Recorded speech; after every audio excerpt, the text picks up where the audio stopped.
마침 윤석열 대통령이 그 발언을 한 겁니다. 그렇게 하겠다라고. 그래서 굉장히 많은 소액주주들이 환호성을 질렀어요. 심지어 제가 본 커뮤니티 글에서는 이거를 해내면 윤석열 대통령을 하느님으로 모시겠다. 이렇게까지 격찬을 했었어요. 오늘은 기자분들 손 아프시더라도 좀 몇 가지를 좀 얘기하려고 합니다. 너무 길게는 안 할 테니까요. 아까 원내대표님이 코리안 디스크 리스크 말씀하셨어요. 실제로 저도 윤석열 대통령이 그 핵심 이유다라고 생각합니다. 기억하시겠지만 1월 2일 날 증권 파생 상품시장 개장식에서 윤석열 대통령이 이렇게 얘기했습니다. 이사회가 의사결정 과정에서 소액주주의 이익을 책임있게 반영할 수 있도록 하는 상법 개정 역시 추진할 것이다. 이렇게 얘기했습니다. 이게 무슨 얘기냐면요. 상법상 이사의 충실 의무라는 게 있는데 그 충실을 해야 되는 대상이 회사로 국한되어 있습니다. 그러다 보니까 특정 주주, 특히 소액주주에게 피해가 가는 결정을 이사가 하더라도 이 충실 의무 위반이 되지 않는 것입니다. 그래서 그동안 이사들이 대주주들에게만 이익이 되는 의사결정들을 해왔던 거예요.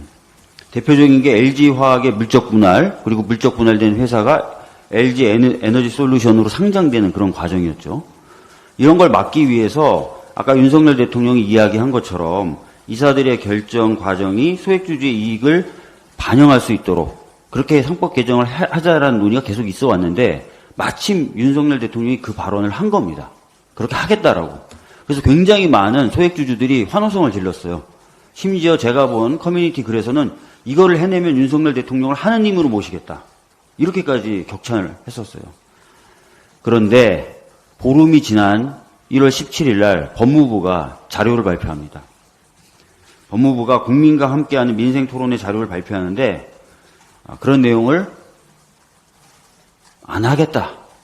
그런 내용의 개정을 안 하겠다라는 자료를 발표합니다. 보름 만에요. 이러니까 시장에서 정부 정책을 또 대통령의 발언과 말을 믿을 수가 있겠습니까? 당연히 실망한 소액주주들은 주식 투자를 접거나 증권시장을 떠나게 되죠. 이런 일들이 너무 비일비재해서 윤석열 대통령은 제발 좀 조율된 발언들을 해나갔으면 좋겠다라는 말씀을 좀 드리겠습니다. 그 다음에 한동훈 비대위원장에 대해서 좀 말씀드리겠는데요. 검찰이 김건희 씨와 최은순 씨가 도이치모터스 주식 관련된 거래로 23억 원 가까운 수익을 올렸다고 작성한 종합 의견서가 있다라고 보도가 나왔어요.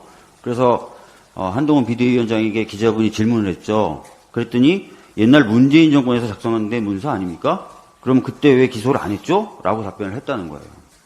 근데 이미 다 알려진 것처럼 그 문건은 언제 작성됐습니까? 22년도 12월 30일. 1심 선고에 대비해서 검찰이 작성한 문서죠.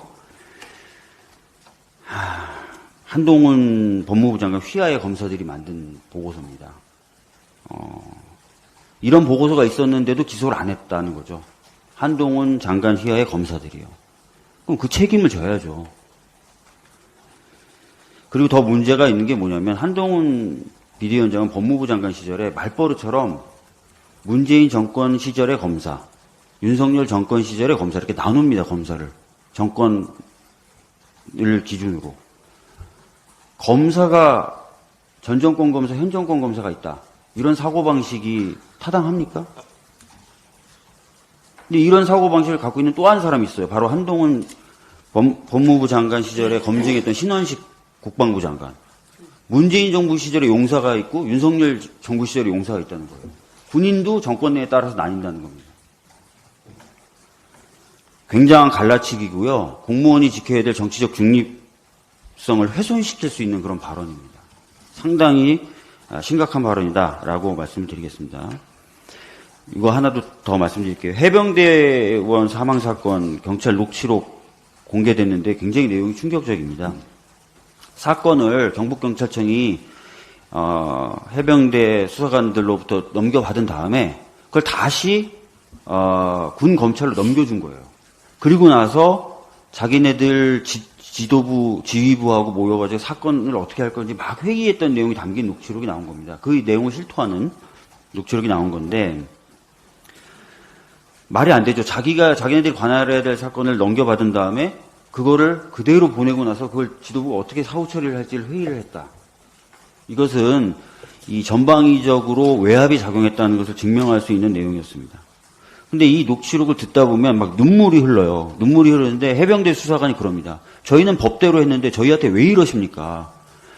경찰관님도 저희한테 아무 문제 없다고 그러셨는데 왜 지금 이러십니까? 저희는 지금 압수수색까지 당하고 있습니다. 해병대원이 죽었는데 저희들이 그걸 법적인 절차에 따라 수사한 건데 저희가 왜 이런 취급을 받아야 됩니까? 라고 항의를 합니다. 그러자 상대방인 경북경찰청 소속 경찰이 흐느낍니다. 자기도 뭐라고 말을 못하고 너무 미안한 거죠. 막 흐느껴요. 한동훈 비대위원장님, 수사기관에 오랫동안 몸담으셨잖아요. 수사기관이 자신이 바른 것을 밝혀내지 못하도록 이렇게 위에서 압박받고 하면은 수사기관에 몸담았던 사람으로서 어떤 태도를 취하셔야 됩니까?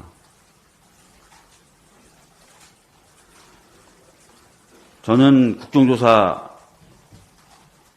받아야 된다고 생각합니다. 국민이 받아야 된다고 생각하고요. 한동훈 위원장이 맨날 하고 다니시는 그 동료 시민이란 말에 저는 이 최수근 상병 그리고 최수근 상병의 진실을 밝히려고 했던 해병대 수사관들 그리고 외압을 받아서 너무나 괴로워서 눈물을 흘렸던 경북경찰청 소속 경찰들도 저는 포함돼야 된다고 생각합니다. 꼭 국정조사 실시될 수 있도록 협조해 주시길 바랍니다.